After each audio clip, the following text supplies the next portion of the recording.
Assalamualaikum warahmatullahi wabarakatuh. Halo semuanya, di video kali ini kita memasuki segmen Podis, yaitu podcast gizi dan kesehatan. Ada pepatah nih yang mengatakan tak kenal maka tak sayang. Maka dari itu saya izin memperkenalkan diri terlebih dahulu. Perkenalkan, nama saya Putri Samulandari, dan di sini saya sudah ditemani oleh narasumber sekaligus dosen program studi gizi, Fakultas Ilmu Kesehatan, Universitas Muhammadiyah Profesor Dr. Hamka, yaitu Ibu Mira Sofianingsih. Assalamualaikum Ibu Mira, bagaimana nih Bu kabarnya? Sehat ya Bu? Waalaikumsalam warahmatullahi wabarakatuh. Putri, ketemu lagi sama Ibu ya. Iya nih Bu. Ya, alhamdulillah Ibu sehat walafiat ya. Semua alhamdulillah Ibu sehat jadi bisa memenuhi acara podcast hari ini. Alhamdulillah Ibu senang berjumpa dengan Putri dan kawan-kawan. Alhamdulillah ya Ibu. Saya juga senang bertemu kembali dengan Ibu di sini. Nah, iya. Langsung saja Ibu, pada podcast kali ini kita akan membahas mengenai kandungan gula pada makanan dan minuman yang sedang viral nih Bu di media sosial. Selagi pandemi COVID-19 ini memaksa kita untuk melakukan segala aktivitas di rumah. Hal ini mengakibatkan tren penggunaan media sosial di masyarakat menjadi meningkat. Banyaknya penggunaan media sosial menyebabkan suatu informasi tersebar dengan cepat. Begitu pula dalam bidang pangan.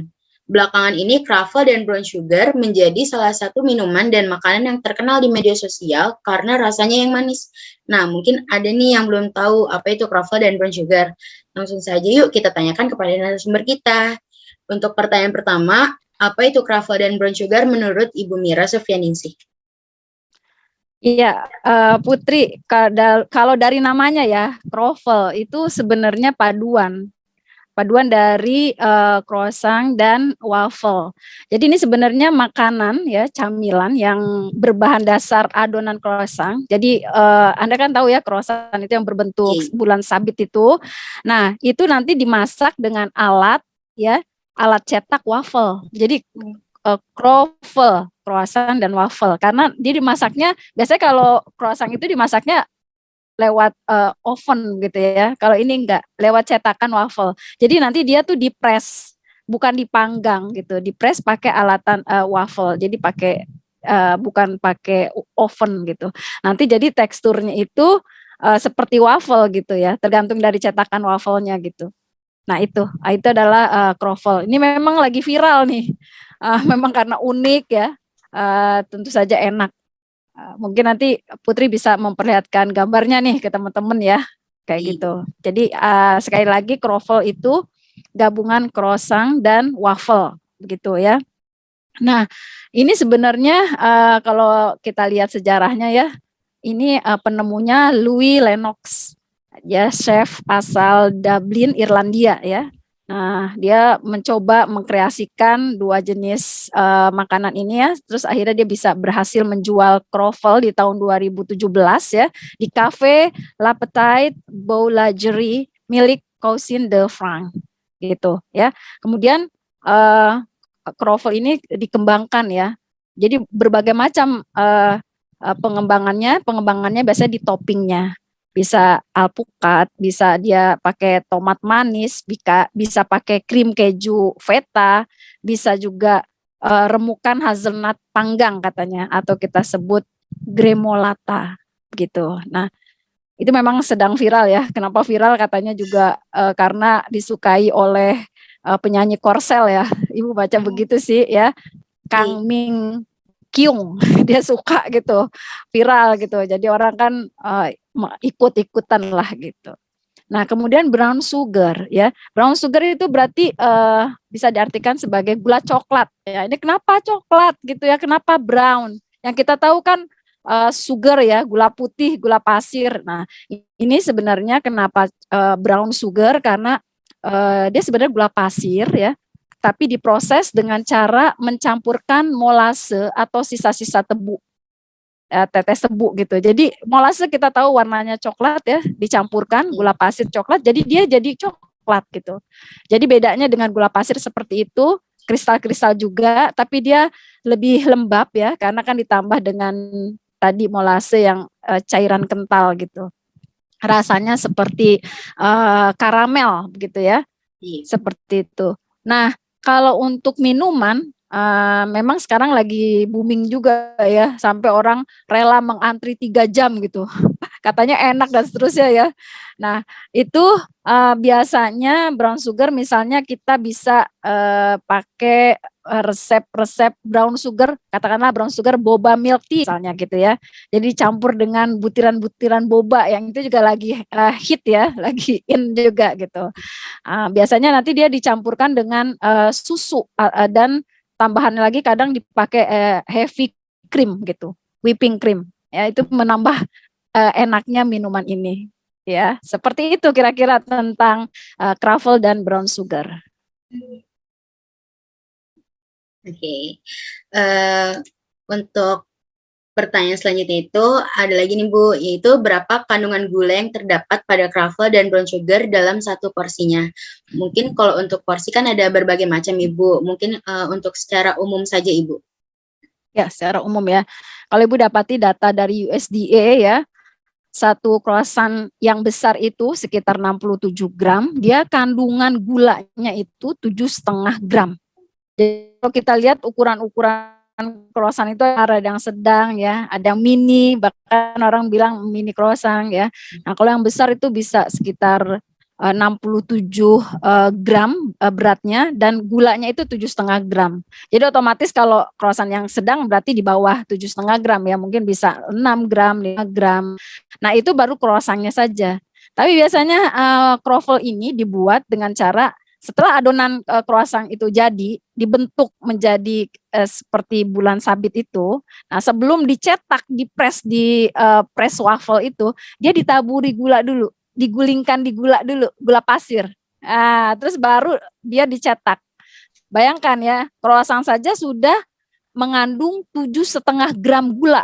Nah, kalau ditambahkan dengan gula pasir tadi, katakanlah gula pasir mungkin 2,5 gram atau 3 gram, bisa mengandung 10 graman gula. Begitu ya. Itu baru gula ya. Nah, gula yang dimaksud di sini adalah gula sederhana, monosakarida, disakarida. Jadi gula pasir itu masuk di sakarida ya, atau kita sebut sukrosa. Gitu. Nah, gula yang sederhana masuk golongan glukosa, fruktosa. Jadi ini di luar karbohidrat ya, di luar karbohidrat. Karbohidrat udah kompleks. Jadi kalau tepung terigunya itu karbohidrat.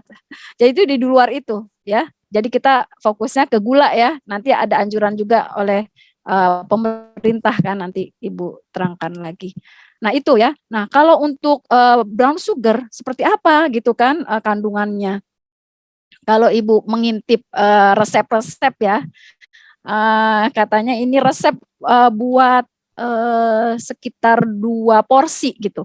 Nah, itu dia menggunakan resep menggunakan gula itu ya, untuk bobanya sendiri itu kan pakai gula tuh ya. Itu sekitar 30 graman. Terus nanti dia buat sirup. Jadi sirupnya itu dari gula juga, dari brown sugar, atau kadang orang menggunakan gula aren gitu ya. Tapi dia sebut juga brown sugar, mungkin karena warnanya brown ya gitu. Itu sekitar 50 gram. Jadi dia buat panaskan gitu ya, tambahkan air. Nah, itu untuk mencampurkan boba yang sudah dibuat itu ke dalam sirup brown sugar.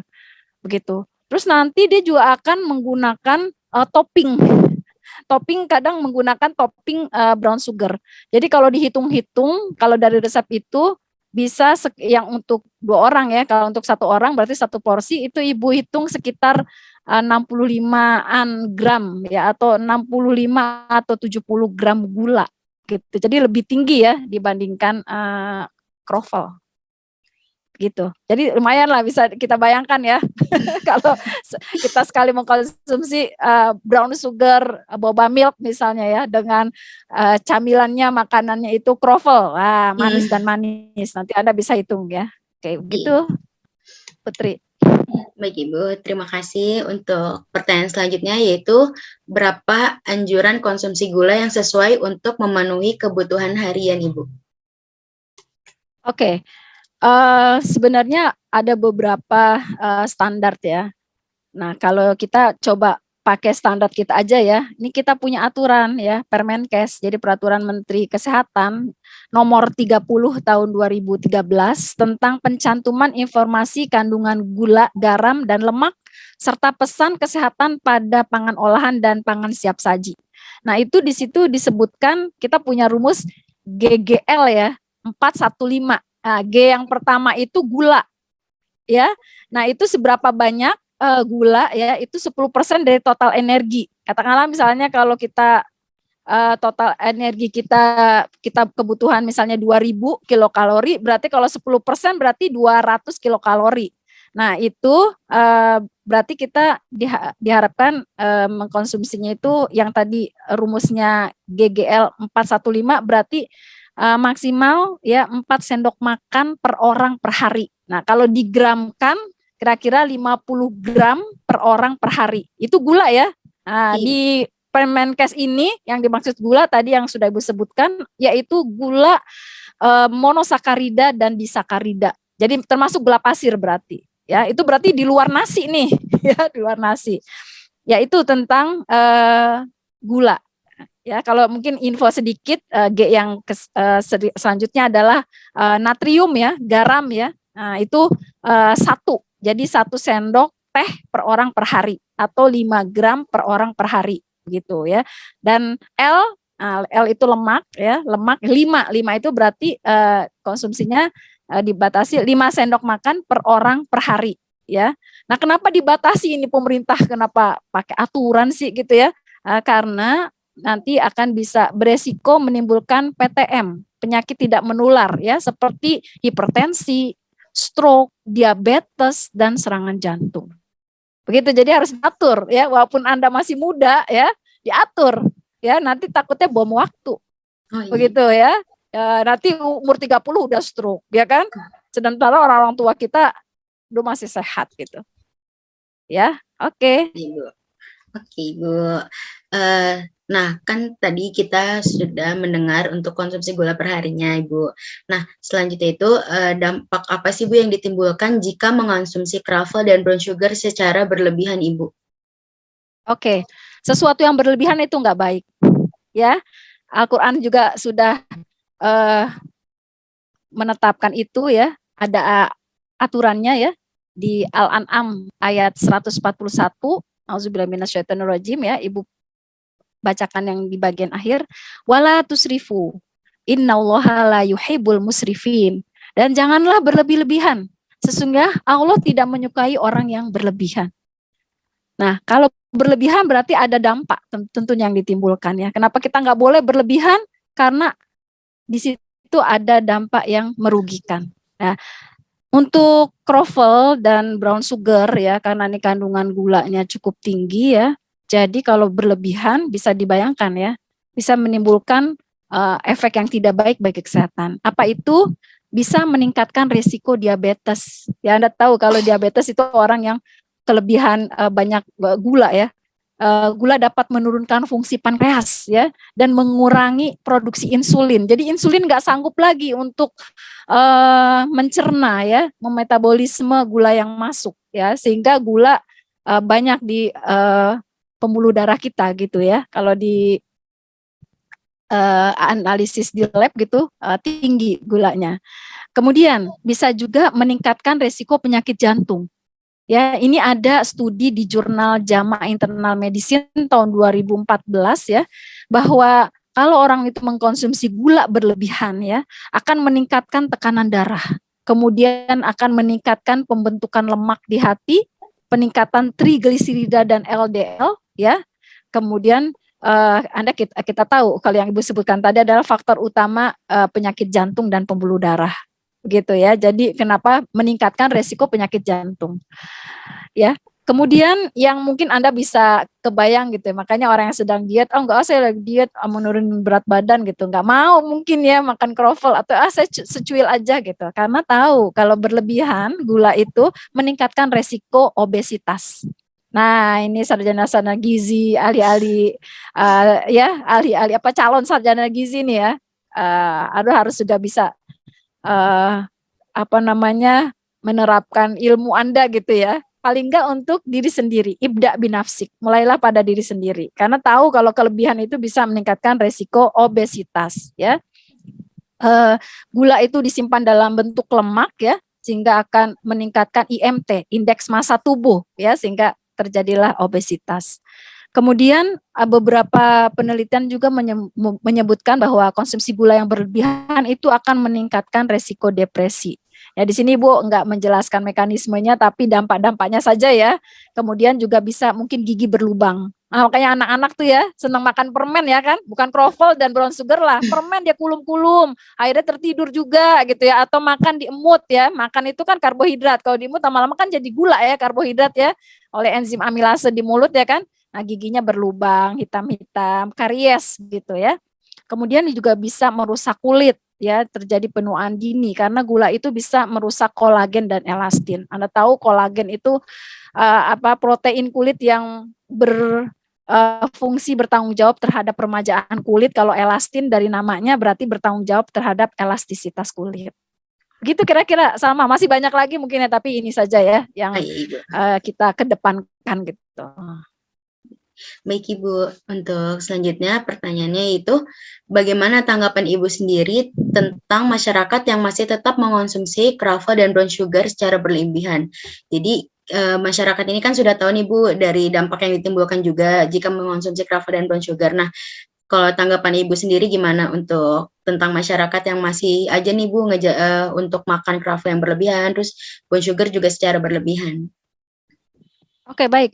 Untuk masyarakat, golongan masyarakat yang mengetahui ya efek dari mengkonsumsi gula berlebihan, misalnya lewat kroffel dan brown sugar karena saking enaknya lagi, padahal dia tahu ya, tentunya sangat memprihatinkan ya. Dia tidak memperhatikan dirinya sendiri ya. Ada pepatah atau ungkapan you are what you eat gitu ya. Jadi itu nanti akan berdampak pada kesehatannya. Dia nggak peduli, mungkin jadi dia enak sesaat, tapi dia tidak memikirkan ke depannya. Ya Ibu tadi sebutkan, ini ada bisa semacam waktu. Jadi memprihatinkan gitu orang-orang yang seperti ini. Nah, kalau untuk orang yang tidak tahu ya, tentunya ini menjadi tanggung jawab kita juga ya untuk memberikan edukasi ya, penyuluhan ya. Nanti Salma dan kawan-kawan nih misalnya PBL ya, PBL komunitas, atau nanti kita juga ada mata kuliah komunitas PBL komunitas, jadi gizi komunitas komprehensif ya. Nah, itu Anda bisa melakukan edukasi penyuluhan ya, mengingatkan gitu loh bahaya dari mengkonsumsi gula yang secara berlebihan. Gitu. Jadi ya untuk golongan yang sudah tahu, tapi ini ya kita bisa juga ingatkan gitu ya. Kalau enggak ya nanti semua berpulang pada kita begitu.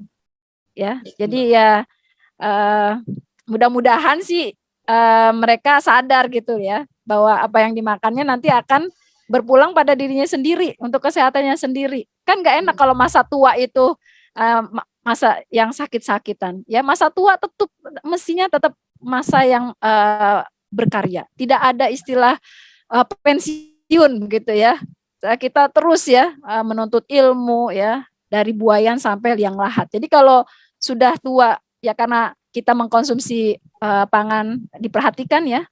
Nah, tadi Ibu katakan wala tusrifu ya, di Al-Qur'an juga ada di surat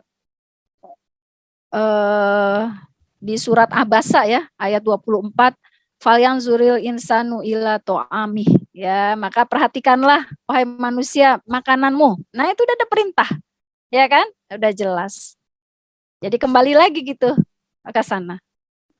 Oke Putri. Oke Ibu, terima kasih. Untuk pertanyaan selanjutnya itu, bagaimana cara kita agar tetap dapat mengonsumsi kroffel dan brown sugar tanpa harus mengkhawatirkan Ibu dari dampak yang akan ditimbulkan nantinya?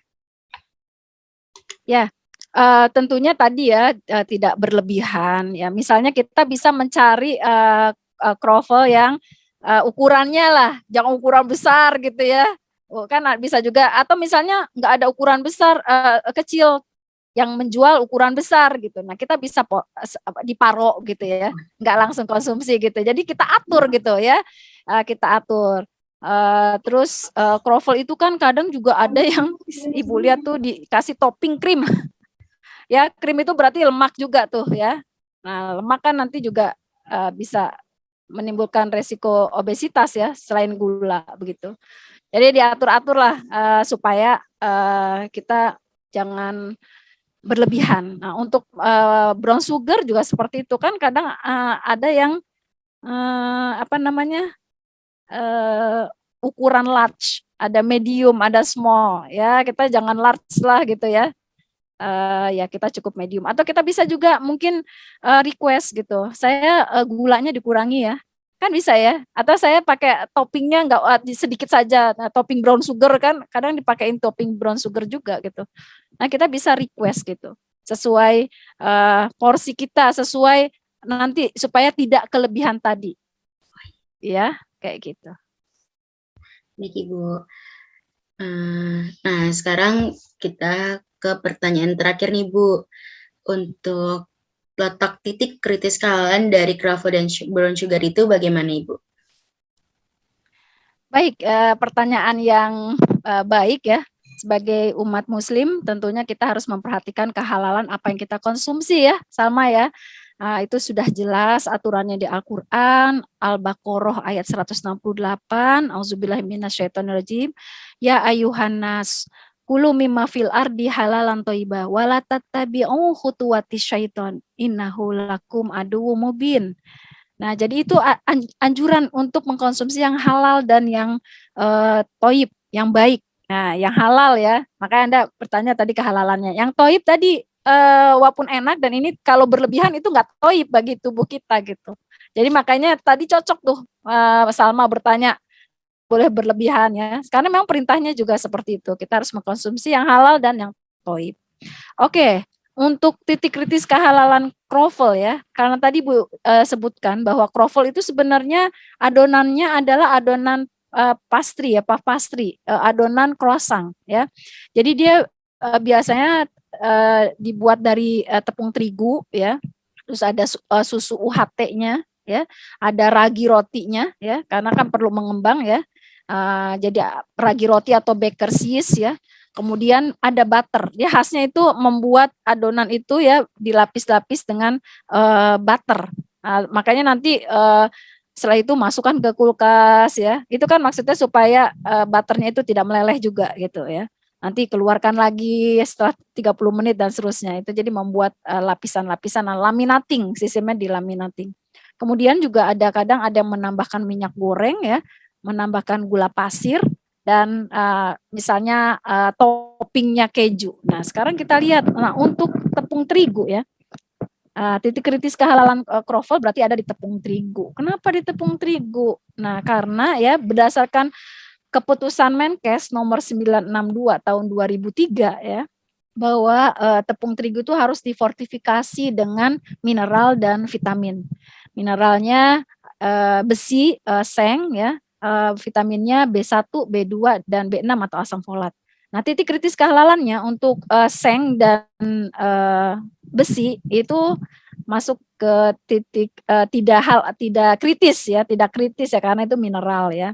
Nah, tapi untuk vitamin B1, B2, B6 nah itu bisa kritis karena vitamin-vitamin ini kadang juga bisa diproduksi secara mikrobial. Jadi mikroba yang menghasilkan. Jadi ada titik kritis tuh kalau menggunakan mikroba. Biasanya dari media fermentasi mikrobanya. Ya, itu secara singkat seperti itu. Jadi titik kritis kroffel ada di tepung terigu. Yang kedua ada di susu UHT. Wah, susu kan Bu Mira. Ya, tadi Ibu sempat lihat nih ya. Susu UHT itu kandungannya ada susu segar, ya, air, ya, susu skim bubuk, bubuk whey, lemak susu, penstabil nabati, juga ada vitamin. Karena ya kan dia akan fortifikasi dengan vitamin. Jelas berarti susu UHT ini punya titik kritis kehalalannya karena kandungannya bukan hanya susu segar aja yang di sterilisasi begitu, enggak. Karena ini udah jadi kan biasa kalau di restoran-restoran atau di industri pangan siap saji ya atau di kita buat gitu ya kroffel ini susu yang digunakan biasanya susu UHT yang udah pack begitu. Ya, titik kritis kehalalannya itu ada di whey. Whey itu hasil samping industri keju. Nah, keju ini punya titik kritis kehalalan ya, karena keju itu digumpalkan ya, selain dengan asam bisa dengan rennet. Nah, rennet itu berasal dari hewan. Nah, hewannya hewan halal atau tidak. Nah, itu pertanyaan kan seperti itu. Kalau hewan yang halal pun harus dipertanyakan lagi. Ini disembelih secara Islami atau tidak, atau jangan-jangan hewan yang bangkai begitu. Jadi ada titik kritis kehalalan keju di rennetnya, juga di emulsifiernya. Nah, permasalahannya bubuk whey adalah industri hasil samping industri keju. Jadi kan otomatis whey juga punya titik kritis kehalalan karena induknya, kejunya punya titik kritis kehalalan gitu ya. Kemudian vitamin juga tadi udah Ibu sebutkan. Susu skim bubuk, walaupun susu skim bubuk juga jangan salah ya, ini bisa juga punya titik kritis kehalalan begitu. Nah, kemudian ragi roti. Nah, ini juga titik kritis kehalalan atau Baker's. Kenapa? Sebenarnya ragi roti itu sel kamir jenis Saccharomyces cerevisiae. Nah, tapi dia kemudian diolah ya, terus dikeringkan. Jadi makanya biasanya ragi roti ini berbentuk bubuk yang kering ya, walaupun ada juga yang segar ya, ragi segar, tapi biasanya orang banyak pakai yang bubuk ya, dengan tambahan bahan pengisi pati atau turunan pati, dan kadang ditambahkan emulsifier untuk meningkatkan fungsinya sebagai pengembang adonan bakery. Nah, di sini titik kritis kehalalannya di penambahan emulsifier, begitu ya. Atau turunan pati kalau menggunakan modified starch misalnya, itu juga bisa menjadi titik kritis. Jadi artinya ragi roti punya titik kritis kehalalan. Kemudian butter, kita pakai butter nih. Kalau croffle nggak pakai butter nggak jadi ya, nggak enak. Itu kan ini khasnya gurih manis ya. Nah, butter itu merupakan produk turunan lemak hewani dari susu ya. Kemudian biasanya ditambah pewarna. Nah, makanya butter warnanya apa? Kuning ya. Nah, gitu. Kalau susu kan bukan kuning ya. Nah, ditambah kuning ya, tambah pewarna. Nah, ditambah antioksidan. Kenapa tambah antioksidan? Karena butter ini adalah lemak. Ya, antioksidan jadi untuk mencegah ketengikan. Nah, kemudian ditambah juga flavor. Jadi aromanya harum gitu. Nah, biasanya titik kritis kehalalan yang lebih utama adalah di flavor. Ya, flavor itu terbuat dari berbagai macam bahan ya, biasanya bahan yang kompleks gitu. Kemudian minyak goreng, kalau ada yang resep mengembangkan dengan minyak goreng. Nah, minyak goreng itu adalah minyak nabati ya, dan atau minyak hewani yang dalam pembuatannya melibatkan bahan pemucat, bisa berupa bleaching earth atau arang aktif ya. Nah, serta ditambah antioksidan. Nah, kalau ditambah arang aktif sebenarnya bisa berpeluang tidak halal kalau dia berasal dari tulang hewan. Ya, tulang hewan haram, misalnya tulang hewan babi gitu ya, atau tulang hewan halal tapi disembelih tidak secara Islami, atau yang tadi bangkai gitu. Jadi punya titik kritis kehalalan. Gula pasir. Nah, ditambahlah gula pasir ya. Croffle itu juga digulingkan tadi gula pasir. Nah, gula pasir merupakan pemanis dari tebu ya, atau beet. Nah, titik kritis kehalalannya di mana nih? Salma, ya, di proses rafinasi atau pemurnian ya. Karena dalam proses rafinasi tersebut melibatkan bahan penolong berupa resin penukar ion atau bahan pemucat begitu. Nah, jadi titik kritisnya di resin penukar ion dan bahan pemucat, misalnya tadi bisa juga arang aktif. Kemudian kalau dikasih topping keju tadi ya, jadi ada titik kritis kehalalannya. Ya, topping-topping yang lain misalnya kadang ditambah biskuit ya, biskuit juga ada titik kritis kehalalannya. Tapi kalau toppingnya hanya buah-buahan, it's okay. Kalau misalnya almond gitu, almond yang dipanggang atau hazelnut yang dipanggang, ya itu nggak apa-apa karena bahan nabati yang diproses secara fisik. Itu titik kritis kehalalan croffle ya. Kemudian brown sugar. Kalau brown sugar sih biasanya kalau gula pasir ya, kalau dia gula pasir ya tadi balik lagi dia bisa dimurnikan atau proses rafinasi melibatkan bahan penolong berupa resin. Tapi kalau brown sugar, karena kalau nggak mengalami pemurnian berarti dia nggak punya titik kritis ya. Tapi Anda tahu ya di brown sugar, misalnya brown sugar boba milk tea ya, berarti kan nanti dibuat dengan penambahan susu ya. Itu khasnya di susu tuh ya.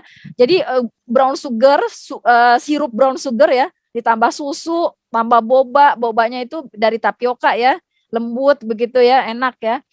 Nah, tambah lagi heavy cream misalnya atau whipping cream. Nah, whipping cream juga memang krim ya. Krim itu lemak susu, tapi kadang ditambahkan emulsifier. Jadi ada titik kritis kehalalannya di penambahan emulsifier untuk whipping creamnya tadi. Dan susu tadi udah Ibu jelaskan ya, susu AHT ada titik kritis kehalalannya. Ya gitu, jadi kira-kira titik kritis kehalalan brown sugar seperti itu. Tapi Salma ini ya, itu bicara kalau makanan yang jadi gitu ya, yang di industri pangan siap saji di restoran misalnya gitu. Nah, zaman sekarang ini kan ada juga banyak ya pangan olahan. Nah, industri ini juga melihat gitu ya, melihat tren makanan olahan yang makanan olahan yang sedang tren tuh apa? Katakanlah minuman brown sugar. Nah, muncul tuh jadi minuman-minuman kemasan yang berlabel istilahnya bla bla bla brown sugar misalnya. Nah, untuk minuman-minuman kemasan seperti itu bisa dia menambahkan brown sugar ya. Berikut ya gula-gula yang lain atau perisa-perisa yang lain ya. Tentunya berarti dia punya titik kritis kehalalan di perisa. Apalagi minuman brown sugar yang tadi yang di kemasan itu bisa jadi dia ditambahkan ya, bisa jadi dia ditambahkan dengan flavor brown sugar. Karena Ibu temukan ya brown sugar flavor apa gitu kodenya itu ada ya. Ada yang sudah disertifikasi. Jadi kalau kita lihat di halalmui.org, klik aja brown sugar flavor misalnya itu keluar. Nah, itu berarti dia sudah bersertifikat halal. Artinya kalau perusahaan-perusahaan yang sudah concern ke halal sih mereka tentunya kalaupun menggunakan flavor brown sugar dia akan memilih flavor brown sugar yang bersertifikat halal. Tapi sekali lagi berarti titik kehalalan untuk produk-produk minuman jadi yang menggunakan brown sugar bisa jadi titik kritis kehalalannya di flavor brown sugar yang ditambahkan. Nah, jadi teman-teman kesimpulan yang dapat kita ambil dalam podcast kali ini, di mana Krafel merupakan gabungan dari croissant yang dipres menggunakan mesin waffle, dan pengertian brown sugar itu sendiri merupakan gula pasir yang diproses menggunakan molase sehingga menghasilkan warna coklat. Oh iya teman-teman, kita juga nih nggak boleh mengonsumsi Krafel secara berlebihan, karena dapat mengakibatkan diabetes dan resiko penyakit jantung. Dan dari gulanya itu sendiri dapat merusak kolagen dan elastin dalam tubuh, sehingga pengonsumsian yang berlebih dapat menjadi bom waktu bagi para pengonsumsinya. Nah, untuk titik kehalalan itu sendiri dari Krafel terdapat dalam tepung terigu, susu AHT, ragi roti, dan butter. Lalu untuk brown sugar itu sendiri tidak terlalu dipermasalahkan dari titik kritis kehalalannya. Jadi seperti itu ya teman-teman pembahasan kita kali ini mengenai makanan dan minuman yang sedang viral nih di media sosial yaitu Krafel dan brown sugar. Semoga podcast yang sudah teman-teman tonton dan dengarkan ini dapat bermanfaat dan menambah wawasan teman-teman. Saya juga ingin mengucapkan banyak terima kasih kepada Ibu Mira Sofyaningsih karena sudah bersedia meluangkan waktunya untuk menjadi narasumber di podcast kali ini. Selain itu, kami juga akan mengadakan kuis nih teman-teman yang berisi materi-materi podcast yang sudah kita bahas dan tentunya akan ada hadiah yang menarik untuk teman-teman yang dapat menjawab kuis tersebut dengan cepat dan tepat. Untuk informasi lebih lanjut mengenai kuis dan informasi-informasi kesehatan dan gizi lainnya, teman-teman bisa langsung mampir nih ke sosial media Himpunan Mahasiswa Gizi Fakultas Ilmu Kesehatan Universitas Muhammadiyah Profesor Dr. Hamka yang ada di description box di bawah. Jangan lupa untuk subscribe channel YouTube Hima Gizi Hamka serta like dan komen sebanyak-banyaknya di video podcast kali ini. Sampai jumpa lagi teman-teman di video-video berikutnya. Wassalamualaikum warahmatullahi wabarakatuh.